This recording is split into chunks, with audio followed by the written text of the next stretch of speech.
Hi everyone, this is Michelle from michellebuck.com, and I just wanted to show you this edible template sample kit, which you can get down here on if you go to my homepage, michellebuck.com, and then click on products and go to the edible template.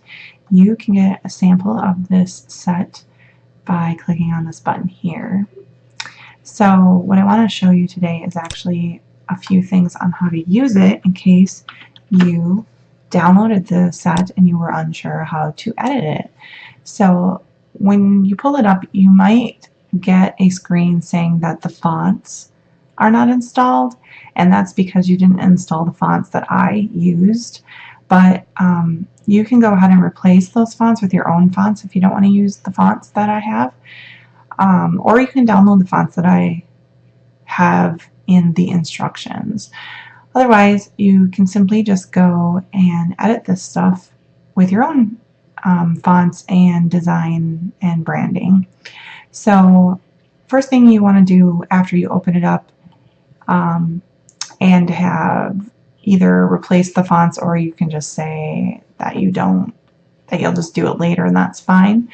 But you want to go up to Window and you want to open the Pages here and also Layers, so I can show you a couple things with the Pages and the Layers. So if you have those opened, My Pages tab is right here, and you can see all the pages. So it shows a 2-page spread, but when you print it, when you save it as a PDF, it won't look like this. It'll just look like one page right after the other. I just have it set up this way because it's easier for me to edit.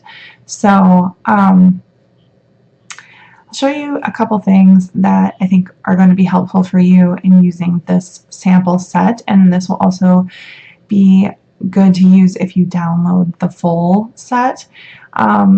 So the first thing you want to do is to be able to edit using the type tool here. So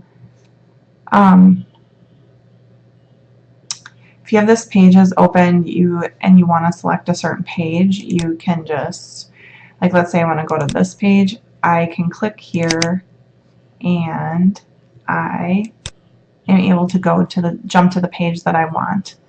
So another thing that is worth mentioning in here is that I gotta pull this out just a little. So I have 2 pages that this page is working from. So that these pages are working from, actually. So if you see here, it shows like the A master is applied to all of these, but this one. So this one has none. And in the full set, you'll see A master applied to several other pages and then none applied to other pages, like the covers. So, but the reason why this is important is because if you want to edit this information down here, it's not going to let you do it from this screen. So what you need to do is actually go into the A master and you double click it, and then you can click on the text tool and you can highlight all of this, and you can change the font up here in this little drop down box. You can change the sizing here. This is more to do with spacing if you have more than one line. And then you can play around with these options as well. Like, for instance, if you wanted to do this, it would make it all caps. But I'm going to turn that off. And then these are just some other ones you can play around with. These are colors here. So if you don't want it to be white, you can change it. Maybe you want to change it to black. And as you can see, I just did that, and I changed it to a black color. And let's say you want to just go and edit the data in here. You can just say, enter your own data here, and we'll see what happens. So to get back out, you just need to click back on any of these pages, and it'll bring you back. So now you can see that all of the information that I changed is going to show up on all of those pages that have the A master applied to it.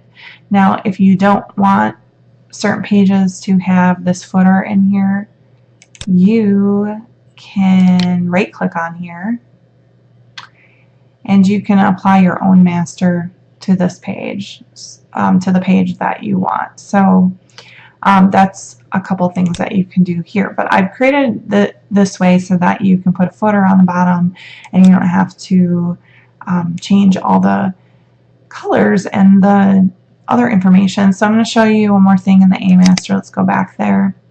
Let's say you wanted to change the color of this this bar here.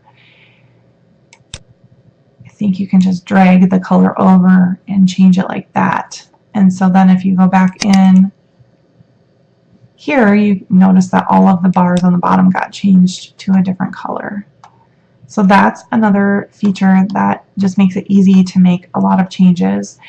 Another thing that you are going to want to know how to do is it might be possible that you might have a need to create a duplicate of this page. Let's say you edited all the data in here, which by the way, when you want to edit anything, any of the text, you can just go in the text tool, highlight this, and change it using these. So you can type in your information and then you can edit it using any of these tools up here, like I showed you previously. So but if you want to create a duplicate of this page, you need to hold down the Alt key and it creates copy. You see the little hand creating a copy there, and then you'll see the plus sign, and then that creates a copy for you to use. So then if you want to use it somewhere else in the document, you just need to drag it. You could even drag it back up here. That's a way for you to duplicate a page that you've already created but not have to do all the formatting and colors and all that all over again. So, and it'll keep the same master page applied and it'll just be easier to edit if you do it that way. So this is something I actually deleted what was here, but you can edit this text the way I did, and then you can go up to the selection tool. And this, before I created it, it looked like this. And so I'm just going to quickly show you, like, when you change this, and it isn't two lines like this one is, it has a line of text here and a line of text here, and it lines up pretty perfectly with this tool. This might be helpful for you to use. So what I do is I put my mouse over this box here, and then I just double click it to create it into a small frame. And then I drag it, and if you can see that the lines are showing me where to align. So right across the middle is this green line, and it's telling me this is center. So if I do that, it will actually be centered with the 1. Another way to do this is to open the align, and if you don't have that open, I'm trying to remember where it was exactly. I think it's in utilities, maybe. Nope. Hold on one second. It's one of these arrow ones. It's a funny. Okay, it's an object and layout, and then you just click align, and this box will come up here with all these funky looking things on how to align your text. So let's say we want to align this, and we want to align the 1 as well. So let's say we're going to do that. Let's hold on the control key, or actually you could just drag a box. I'm just taking the select tool and I'm just drawing a box where I want these two selected. So once you do that, then you can go over to this align to area and say align to key object, and it's going to try to align it to this middle thing, but I want to align it here because these are all aligned perfectly. I've set them up that way. So I'm just going to click on that, and now it's going to align this to this. It's going to align this text to the 1. So if you go,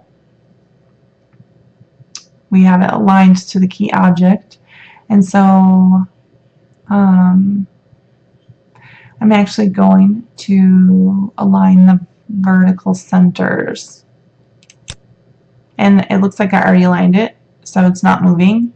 But if you had this like down here, let's say, and we want to go do that again, so I'm going to highlight that again, and I'm going to align to the key object, but I'm going to click the 1, and then I'm going to do align vertical centers, and it moves it back up for me. So it's perfectly aligned in the center with this 1. If you do this, just remember to always make sure the box is fitting where the text is. So if your box is like this, you want to just make sure that you're clicking it to make it the same size as the text. So you want it to fit the text perfectly inside of there. It doesn't matter. Sometimes it might matter on this side that you might want to have that also pushed over, but in this case I don't really need that because I'm just aligning the centers so they look nicer. So that's a trick to use if you only have one line of text here and you don't have two like this one. Same goes for this form here. So you can go and edit any of this stuff, and if you want to align this circle to this, as you can see, I don't have these boxes pushed up to the circle exactly because I wanted it to space right, but if you want to go ahead and realign those at some point, you can do what I just did over there. These boxes up here can easily be edited just by hitting the text button and then deleting this out of here and putting your own text. Let's see, now we have the bullet list. So again, you're just going in and editing this text. This might be nice if you want a place for people to have a place for people to fill out their own information. This is nice if you want them to be able to use this list. And you can also drag these around. You know, you could copy, you can Control-C, Control-V these sections if you want to put them in a new form or if you copy a new thing, you can move these around however you want it if you want it in a new page. So, but if you're just going to edit this, you can do that. You can even let's say you didn't want this list here, so you could even delete this. That didn't work. You could delete this and you could say, well, I want all these lists to look the same. So maybe you want to copy that and then paste it. Of course, it puts it over here, which isn't very nice. But then you can see it's aligning. When I put it down, you can see how these green lines are telling me this is aligned if I drop it here. So then you can go ahead and have this a longer list. So you can edit and replace any of these. In here, for example, if you don't want this empty bullet list, you can do the same thing I just did here, or even add more bullets on to that. This is a nice list if you are just trying to make a place for people to have a fillable form. This would be good, for instance, if you had, some things you wanted them to fill out. So, and again, here's these are just another list options that you have. And this is a nice page that I created that you can use to have if you're using this on your website, for instance, you can have your readers or people who download your products, they can click to tweet this item. And again, if you don't want to use this, you can delete this stuff and create your own pages using just this background and this information, or if you want to keep this button, you can do that as well. So those are some options as far as editing the sample pack, and of course the full set has many other pages that you can edit. There are places that you can put pictures and you can edit the cover pages, and there's other pages for like lessons, and it's the same concept. You're just going in and editing the data and trying to align it and putting your own fonts and colors in. So again, if you want to put a new color in here, you could just drag this color up here and it would change it. You could also use this eyedropper tool, and then you can go over here and change the color as well. And to change the text color, you just need to go up in the box when you have you always need to make sure the text or the type tool is highlighted, and then you can go up here and change the color that way. So those are some basic instructions on how to edit this template, and also how to edit the full set if you are stuck. If you have any questions, just let me know in the comments, or feel free to email me at michelle@michellebuck.com, and I will get back to you soon. All right, thank you. Please visit my website at michellebuck.com.